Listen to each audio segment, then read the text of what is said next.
సుడిగాలి సుధీర్ హీరోగా ప్రయత్నించి గాలోడు రూపంలో హిట్ అందుకున్నా ఆశించిన స్థాయిలో బ్రేక్ మాత్రం రాలేదు.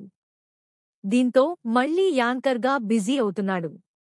అయితే మల్లమాల సంస్థ ప్రొడ్యూస్ చేసే Jabardasth, the Sridevi drama company షోలతో ఆయనకు ఇక సంబంధం లేకపోవచ్చన్న ఊహాగానాలు కొనసాగుతున్నాయి. ప్రత్యేకంగా జబర్దస్త్ షోలో సుధీర్ తిరిగి ఎంట్రీ ఇచ్చే అవకాశం లేదని భావిస్తున్నారు.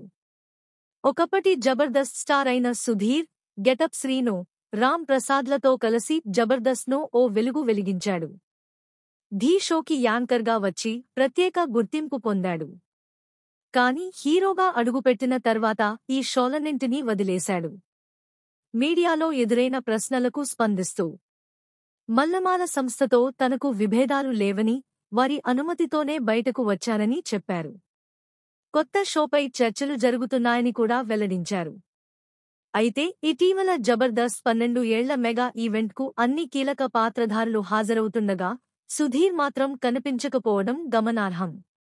దీంతో మల్లమాల సంస్థతో సుధీర్కు దూరం పెరిగిందని, ఇక ఆయన అక్కడ కనిపించకపోవచ్చన్న అభిప్రాయాలు బలంగా వినిపిస్తున్నాయి.